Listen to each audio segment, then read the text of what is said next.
जब 59 Chinese apps पर प्रतिबंध लगाने का फैसला हुआ था, उस वक्त ही हमने कहा था कि ये चीन को बहुत बड़ा संदेश है और ये बात दूर तक नहीं जाएगी। सीमा पर 2 महीने से टकराव के बीच आज चीन को आर्थिक चोट देने वाली 2 बड़े फैसले हुए हैं। पहला बड़ा फैसला ये है कि भारत अपने हाईवे प्रोजेक्ट्स में अब चीन की कंपनियों को कोई काम नहीं देगा। यानी भारत में हाईवे के प्रोजेक्ट जो कि बहुत हाई वैल्यू प्रोजेक्ट्स होते हैं, बड़े प्रोजेक्ट्स होते हैं, अब उनमें चीन की कंपनी को एंट्री नहीं मिलेगी।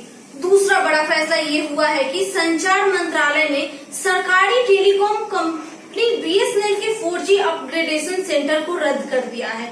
नया टेंडर अगले 2 हफ्ते में जारी होगा और इस नए टेंडर के उन चाइनीज कंपनी को बाहर रखा जाएगा जो चाइनीज कंपनियां नेटवर्क अपग्रेडेशन के लिए उपकरण, यानी ये 2 बड़े क्षेत्र है भारत में, संचार और हाईवेज।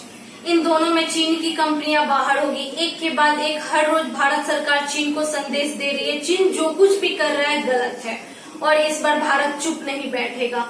सबसे पहले उस फैसले के बारे में आपको विस्तार में बताते हैं जो फैसला हाईवे प्रोजेक्ट्स को लेकर हुआ है। सड़क परिवहन मंत्री नितिन गडकरी ने आज ये कहा है कि भारत हाईवे प्रोजेक्ट में चाइनीज कंपनियों को हिस्सा लेने वाली मंजूरी नहीं देगी।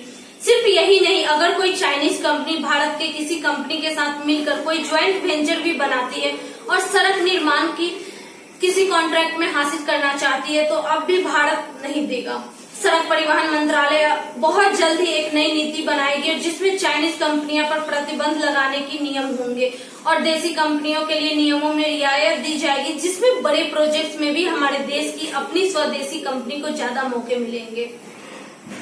भारत ही नहीं, भारत अब ये सुनिश्चित करना चाहता है कि उसके इंफ्रास्ट्रक्चर प्रोजेक्ट में चाइनीज कंपनी, चीन की ये नो एंट्री है। इसका मतलब यही है कि चीन की दादागिरी चलती रहेगी, उसे हर जगह से करारा जवाब मिलेगा, फिर चाहे वो बॉर्डर पर हो या व्यापार में हो। और 2 जगहों से हमने आपको बता दिया है कि बॉर्डर पर जवाब दे रहे हमारे भारतीय सेना, बाजार में नई नई नीतियां बनाकर हमारी सरकार जवाब दे रही है और घर से चीन को कैसे निकालना है आपको तय करना है।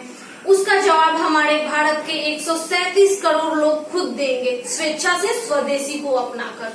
इसलिए ये ज्वाइंट वेंचर है और भारतीय सेना, भारत का सरकार और भारत के लोग। जब कुछ ऐप्स के प्रतिबंध से ही चीन परेशान हो गया है तो सोचिए चीन का क्या हाल होगा जब भारत व्यापार के मामले में एक के बाद एक बड़े फैसले ले रहा है।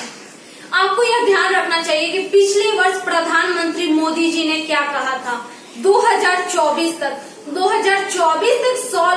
100 लाख करोड़ रुपए सिर्फ इंफ्रास्ट्रक्चर पर खर्च किए जाएंगे, 100 लाख करोड़। तो आप सोचिए इतना बड़ा बाजार है, खास तौर पर विदेशी निवेशकों के लिए, जिसमें अब चीन के रास्ते बंद हुए। इससे पहले आपको याद होगा कि जब चीन की कंपनियां दुनिया भर में आर्थिक अतिक्रमण कर रही थी और कोरोना वायरस के दौर में कमजोर हो चुकी कंपनियों में अपनी हिस्सेदारी बढ़ा रही थी, हॉस्टाइल टेक ओवर करने की कोशिश कर रही थी, तो इसे देखकर भारत ने FDI के नियमों में बदलाव किया था।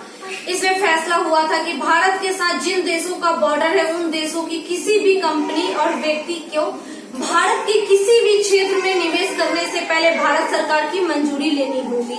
यह फैसला उस वक्त भी चीन को बहुत ही परेशान कर रहा था और चाइनीज ऐप्स पर बैन का फैसला भी अब चीन को काफी चुभ रहा है।